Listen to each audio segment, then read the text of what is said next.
నేసం news కి స్వాగతం. సెకీతో ఒప్పందం మీద చంద్రబాబు చెప్పేవన్నీ అబద్ధాలు. కాకాని గోవర్ధన్ రెడ్డి సెకీ ఒప్పంద విషయంలో వాస్తవాలు వెలుగులోకి వచ్చాయి. ఐఎస్టీఎస్ ఇంటర్ స్టేట్ ట్రాన్స్మిషన్ ఛార్జీలు లేవని చెప్పిన చంద్రబాబు ఎల్లో మీడియా ఉన్నాయని అబద్ధాలు చెప్పారు. 7,000 మెగావాట్లతో ఇప్పుడు 4,000 మెగావాట్లు కలపడానికి ఎలాంటి అభ్యంతరం లేదని కూడా సెకీ అంగీకరించింది.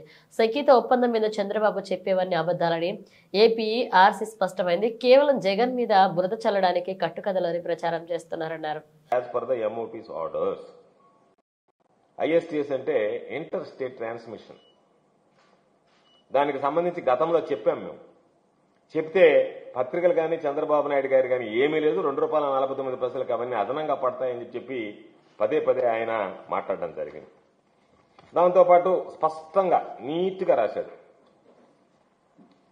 దీనిలో regulated contracts like subject PSS cannot be cancelled sumoto as requested by the stakeholders. కాబట్టి దీంట్లో స్పష్టంగా అన్ని విషయాలు మాట్లాడుతూ the commission found no reason not to include 4,000 megawatts out of 7,000 megawatts. అంటే 4,000 మెగావాట్లు 7,000 మెగావాట్లో 4,000 మెగావాట్లు ఈరోజు ఇన్క్లూడ్ చేయడానికి ఎటువంటి అభ్యంతరం లేదనేటువంటిది ఈరోజు ఎలక్ట్రిసిటీ రెగ్యులేటరీ కమిషన్ స్పష్టంగా ఇచ్చినటువంటి రిటైల్ సప్లై టారిఫ్లో పేర్కొనడం జరిగింది. ఈరోజు మీరు సమాధానం చెప్పాల్సింది, మీరు ఇంతవరకు ఏదైతే ఇంటర్ స్టేట్ ట్రాన్స్మిషన్ ఛార్జెస్ వర్తించదని మీరు ఏదైతే చెప్పారో దానికి ఈరోజు మీరు సమాధానం చెప్పాల్సినటువంటి అవసరం ఉంది. చంద్రబాబు నాయుడు, ఆయన మీడియా, ఆయనకు సంబంధించినటువంటి సైకో బ్యాచ్ ఎంత దుర్మార్గంగా ఈ విషయంలో వ్యవహరించాయనేటువంటి దాని మీద కూడా స్పష్టత ఇవ్వాల్సినటువంటి అవసరం. సెకీతో ఒప్పందం మీద లంచాలు వచ్చాయి జగన్మోహన్ రెడ్డి గారికి.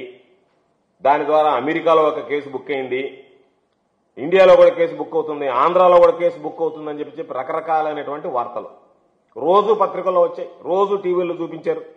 జగన్ గారు దాని గురించి మీడియా గురించి ఒక ప్రెస్ మీట్ పెట్టి అన్ని వాస్తవాలు ఏమి జరిగిందనేటువంటి విషయాలన్నీ కూడా బయటపడడం జరిగింది. సరే, ఆయన చెప్పినప్పుడు ఏమనుకున్నారంటే తెలుగుదేశం పార్టీ వాళ్ళు ఆ విధంగా చెప్తున్నారు, జగన్మోహన్ రెడ్డి గారు కౌంటర్ ఇస్తానన్నారు. ఈ రోజు తెలుగుదేశం పార్టీ వాళ్ళు చెప్పిన శుద్ధాబద్దాలు, జగన్మోహన్ రెడ్డి గారు చెప్పింది నిజం అన్నట్టుగా ఈ రోజు ఆంధ్రప్రదేశ్ ఎలక్ట్రిసిటీ రెగ్యులేటరీ కమిషన్ తీసుకున్నటువంటి నిర్ణయం ద్వారా స్పష్టమైనటువంటి పరిస్థితి. కాబట్టి సెకీ ఒక్కసారి ఆలోచన చేస్తే సెకీతో రాష్ట్ర ప్రభుత్వం ఒప్పందం చేసుకున్నది అంటే సోలార్ ఎనర్జీ కార్పొరేషన్ ఆఫ్ ఇండియాతో చేసుకున్నది. అంటే మినిమం కామన్ సెన్స్ ఉండేవాడు అర్థం చేసుకోవాల్సినటువంటిది.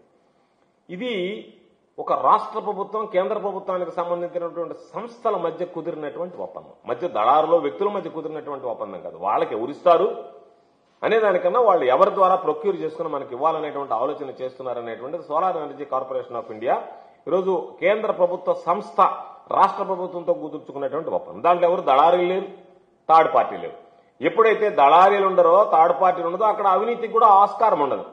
ఆ కనీస కామన్ సెన్స్ లేకుండా దానిని ఏదో ఒక విధంగా జగన్మోహన్ రెడ్డి గారికి ఆపాదించాలి. ఎందుకంటే చంద్రబాబు నాయుడుకు ఒక అలవాటు ఉంది, ఏదైనా ఒక మంచి పని జరుగుతుంది భవిష్యత్తులో దాని ద్వారా జగన్మోహన్ రెడ్డి గారిని గుర్తుంచుకుంటారు, లేదా ఆ రోజు రాజశేఖర రెడ్డి గారిని గుర్తుంచుకుంటారంటే ముందుగానే వాళ్ళ మీద బురద తెల్లేసి దానికి సంబంధించినటువంటి ఫలితాలు ఏదైతే ఉండేవో ప్రజల్లో ఒక పాజిటివ్నెస్ రాకుండా చేయడానికి, ఆ పాజిటివ్నెస్ క్రియేట్ చేయకుండా చేయడానికి చంద్రబాబు నాయుడు అష్ట కష్టాలు పడతాడు. దాన్ని బహుశా దృష్టిలో పెట్టుకునే జగన్మోహన్ రెడ్డి గారికి ముందస్తు బురద చల్లడం అనేటువంటిది చంద్రబాబు నాయుడు ప్రారంభించినటువంటి పరిస్థితి.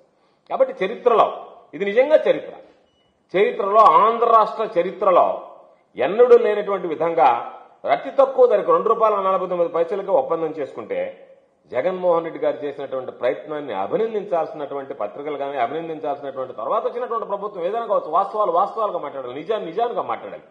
దానిని మరుగున పరిచే విధంగా ఆయనని ఏదో ఒక విధంగా దానిలో ఒక మరక అంటించేటువంటి విధంగా కట్టుకొదలడం జరిగింది.